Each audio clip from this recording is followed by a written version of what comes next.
Hey, what's up guys, Rare Bishop here and welcome back to my channel. Today we have another video review for you. I told you during my Lego Movie video game review that more video reviews would be up on this channel, and I'm going to keep that promise.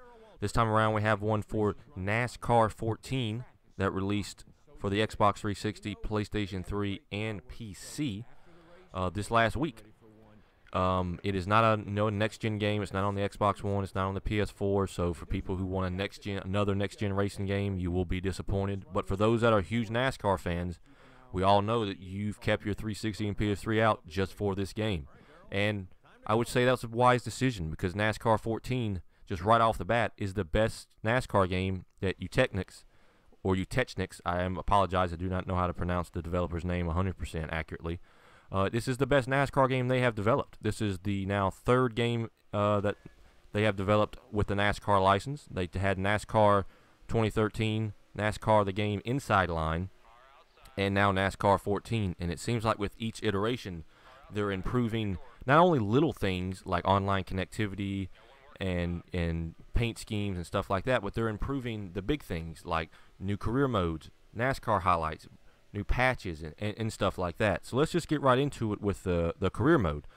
The career mode, if you've played any of the past games from Eutechnyx, the first game had a very basic career mode. You played one season, you chose one car, and you could not switch back and forth. They improved on that with Inside Line, where you could do multiple seasons, as many seasons as you wanted, and you can choose any car. This time around, the career mode is very similar to Inside Line. You can still do that. You get as many seasons as you want.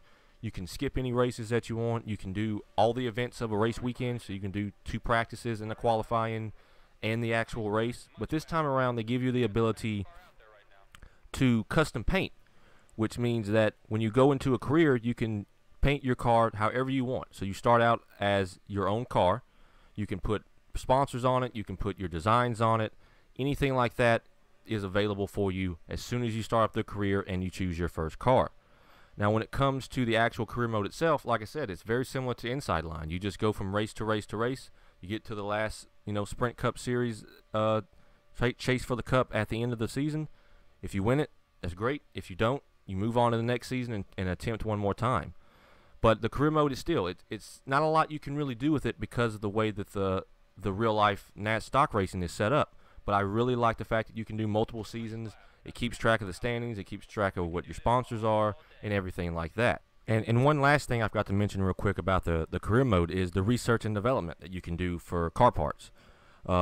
This was in Inside Line, but it's slightly improved this time around. When you go into a race now, you're able to not only choose your custom paint scheme, but you can choose car parts, so chassis parts, suspension parts, engine parts, stuff like that. And when you start out, they're just refurbished parts that you're using.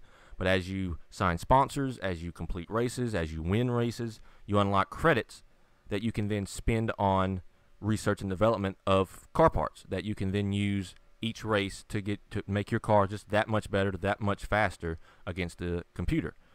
That is something that's pretty cool. I do like the inclusion of that. I like being able to upgrade my car at will whenever I feel like I need to and when I have the necessary amount of credits. So that is something that I very much enjoy. Now when you get into the actual gameplay itself, it has also improved pretty drastically compared to the last 2 iterations. The gameplay itself, the handling is phenomenal.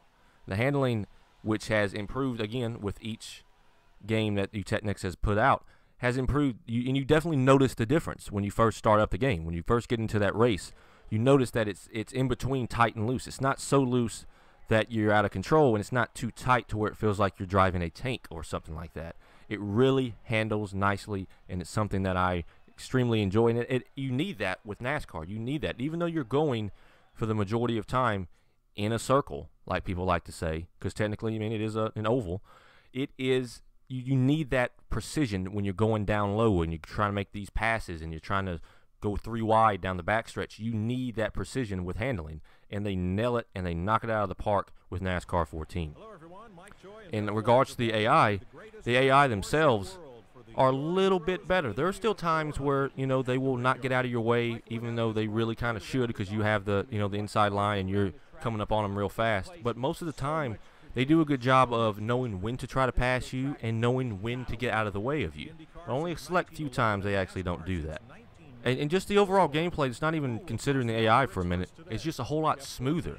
The frame rate is pretty damn good. Even with 43 cars on the screen, you can still see a little bit, still see all the details of the cars. It runs incredibly well for it to be on, you know, these almost, what, 7-8-year-old systems. So it is definitely, the gameplay is there. It is what you want from a NASCAR game. It plays well, it controls well. You can tweak assists, obviously, to your liking. If you don't want automatic, you can do manual shifting. If you want the difficulty to be 100%, you can. There's a slider that you can bump it all the way down to 0% if you want the easiest AI to go against. 100% difficulty, though, I warn you, is what it says. It is 100%. It is extremely difficult to get around these cars when you have the difficulty up that high. But yeah, just the gameplay overall is just it's a smooth experience. And compared to the last two games Eutechnyx has done, it's incredibly impressive. And I look forward, and hopefully they will do this, bring this game or a future game to next gen, because I would imagine how much better it would look and how much better it would run, because it's running pretty damn well now. When moving over to the multiplayer, they have also, again, they have fixed a lot of things that was wrong with that. Specifically in NASCAR 2013, it was almost impossible to get a race to even start with how buggy and laggy and everything it was for that version. You take it over to the inside line, and it was improved a little. It was improved slightly, not a whole lot. They still had some issues where cars were bouncing up and down on restarts and at the beginning of a race. Sometimes where cars would start like 10 or 15 car paces back. This time around with NASCAR 14, they seem to have fixed those connectivity issues, and much like the single-player experience, it's smoother.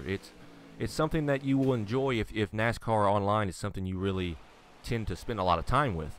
And with that said, online leagues is something that's totally new this time around. If you want to just play with you and up to 15 friends, don't want to worry about the randoms who might wreck you intentionally or try to drive backwards, you don't have to worry about them anymore, because you can now set up your own league. You can set up what races you want, when you want those races to take place, and it's a whole lot easier for you if you have a group of friends that are committed to playing this game on a weekly or nightly basis. So that's a great addition to this game.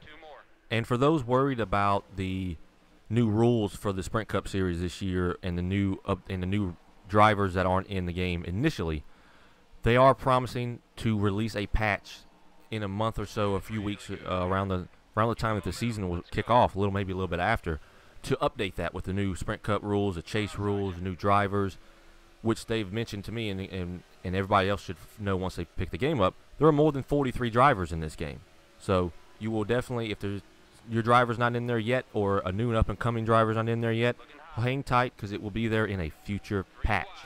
One more other mode is NASCAR Highlights. This was in Inside Line, where you get to recreate moments from the past season. Right now, the only moments there are obviously from the 2013 season, because the 2014 season has yet to kick off. For those that are interested in the 2014 season for NASCAR Highlights, they will be added as DLC for $5 each.